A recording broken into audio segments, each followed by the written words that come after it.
ਅਸਲਾਮੁਅਲੈਕਮ ਵੀਰੋ, ਕੀ ਹਾਲ ਚਾਲ ਹੈ? ਠੀਕ ਠਾਕ ਹੋ? ਸਭ ਖਰੀਦ ਨਾਲ ਆਉਣਗੇ ਤੇ ਅਲਹਮਦੁਲਿਲਾ ਮੈਂ ਵੀ ਠੀਕ ਹੈ। ਅੱਜ ਦਾ ਵਲੌਗ ਸ਼ੁਰੂ ਕਰਦੇ ਹਾਂ। ਸੁਬਹ ਸੈਰੀ ਦਾ ਟਾਈਮ ਹੈ, ਰਮਜ਼ਾਨ ਸ਼ਰੀਫ ਜਾ ਰਿਹਾ ਤੇ ਸੈਰੀ ਹੁਣ ਖਾ ਕੇ ਹਟੇ ਆ। ਤੇ ਸੈਰੀ ਵੀ ਖਾਣਾ ਸਵਾਬ ਹੈ। ਨਬੀ ਪਾਕ ਸੱਲੱਲਾਹੁ ਅਲੈਹਿ ਵਸੱਲਮ ਨੇ ਕਿਹਾ ਕਿ ਸੈਰੀ ਖਾਇਆ ਕਰੋ। ਸੈਰੀ ਖਾਣਾ ਵੀ ਇੱਕ ਸਵਾਬ ਹੈ ਅਲਹਮਦੁਲਿਲਾ। ਤੇ ਅੱਲਾਹ ਤਾਲਾ ਰਿਜ਼ਕ ਦਿੰਦਾ ਹੈ ਬੜਾ, ਤੇ ਖਾਣਾ ਚਾਹੀਦੀ ਹੈ। ਦੂਸਰੇ ਨੰਬਰ 'ਤੇ ਅੱਜ ਜੁਮਅਤੁਲ ਮੁਬਾਰਕ ਹੈ, ਸਾਰਿਆਂ ਨੂੰ ਜੁਮਾ ਮੁਬਾਰਕ। ਇੱਕ ਰੋਜ਼ੇ, ਦੂਸਰੀ ਸੈਰੀ, ਤੀਸਰਾ ਜੁਮਅਤੁਲ ਮੁਬਾਰਕ। ਕਿੰਨੇ ਬਾਬਰਕਤ ਦਿਨ ਨੇ ਮਾਸ਼ਾ ਅੱਲਾਹ ਅੱਜ। ਤੇ ਸਾਰੇ ਮੇਰੇ ਵੀਰ ਜੁਮੇ 'ਤੇ ਦੁਆ ਕਰੋ ਇੱਕ ਦੂਸਰੇ ਲਈ, ਅੱਲਾਹ ਤਾਲਾ ਸਭ 'ਤੇ ਆਪਣੀ ਰਹਿਮਤਾਂ ਫਰਮਾਏ। ਮੁਸ਼ਕਿਲਾਂ 'ਚ ਜਿਹੜੇ ਲੋਕ ਉਹਨਾਂ ਦੀ ਮੁਸ਼ਕਿਲਾਂ ਜਿਹੜੇ ਬਿਮਾਰ ਹੈ ਉਹਨਾਂ ਵਾਸਤੇ ਦੁਆ ਕਰੋ, ਅੱਲਾਹ ਤਾਲਾ ਉਹਨਾਂ ਦੀ ਬਿਮਾਰੀ ਦੂਰ ਫਰਮਾਏ। ਤੇ ਬਾਕੀ ਸਬਸਕ੍ਰਾਈਬ ਕਰੋ ਮੇਰਾ ਚੈਨਲ ਸਾਰੇ, और शेयर करो। आज का व्लॉग पूरा देखना, शाम तक चलेगा इंशाल्लाह, शाम ਨੂੰ अपलोड करांगे। तो ठीक हो गया जी। आज जुम्मा वा ते दुकान से पहुँच गए। गफर ने जी कल कोई भी नहीं जोड़िया, नौकर ना खिड़कियाँ मोन कट्टन लगा, कट्टे पे थे बस जोड़न वाले ने। मशीन चो सुराख मारन लगा।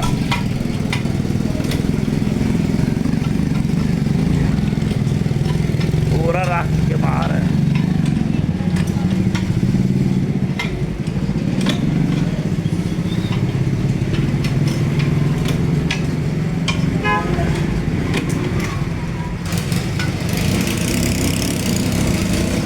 इन्हों के पल्लियां दे शायद दे दे जुमे तो बाद शीशे कटावा। जुमा पढ़ के शीशे कटवा के शीशे लियाइए, कल फिट कर दईए। बल्कि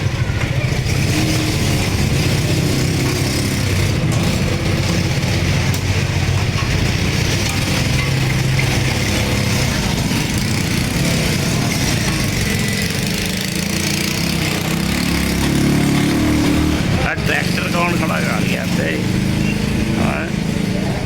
ट्रैक्टर ਇਹਦਾ भी बस पुरदे ही पुरदे नज़र आते हैं। और दवाई मैं क्या बनवावा डॉक्टर को, कल की तो पता नहीं जान ही नहीं गई। उठ के बाथरूम जो फड़ के ले जावा तो चुक के उठाना पैंदा वा।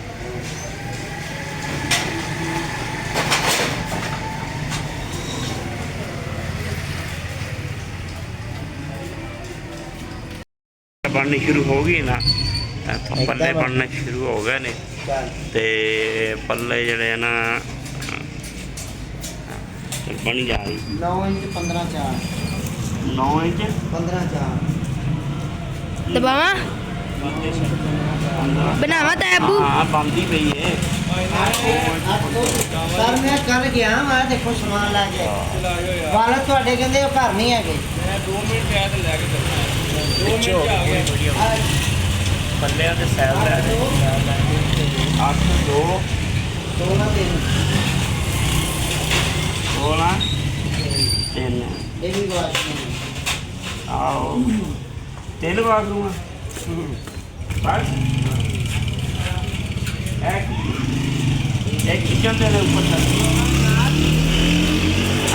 14 4 14 4 ਪੰਜੀ 5 ਹੈ ਮਤ ਅੰਦਰ ਆ 5 5 ਬਣਾਈ ਜਾ ਤੂੰ ਬਣਾਈ ਜਾ 5 ਐ ਵੀ ਕੀ पल्लियां के सैल दे रहा रबर शीशे के शीशे कटवाना चला कटवा के लिया के फिर उत्थे खलो के पिछे पूरी वीडियो आवे पीछे पूरा पल्ले भी आउण दे 15 28 4 15 28 4 20 4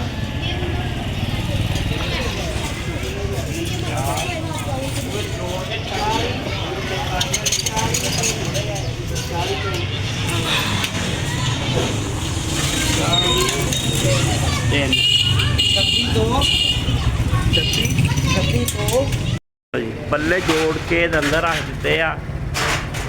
अहमद साहब ने ਲੱਗੇ ਨੇ ਅਹਿਮਦ ਸਾਹਿਬ ਜਿਹੜੇ ਸਕੂਲ ਪੇਪਰ ਹੋ ਗਏ ਨੇ ਛੁੱਟੀਆਂ ਹੁਣ ਬਸ ਰੋਜ਼ ਕੰਮ ਹੀ ਕਰਾਉਣਾ ਜਿਹੜਾ ਨਾ ਉਸ ਤਰ੍ਹਾਂ ਕਾਬੂ ਨਹੀਂ ਆਉਂਦਾ ਕੀ ਹੋ ਗਿਆ ਚਲੋ ਵੀ ਉਹ ਸਮਾਨ ਅੰਦਰ ਕਰ ਦੇ ਅੰਦਰ ਸ਼ੇਰ ਤੇ ਆ ਗਿਆ ਆਕਟਰ ਜੋੜੋ ਸ਼ੀਸ਼ੇ ਸ਼ਾਇਦ ਅੱਜ ਹੀ ਭੇਜ ਦੇਵੇ ਵਸੀਮ ਮੈਂ ਵੇਖਦਾ ਨਾ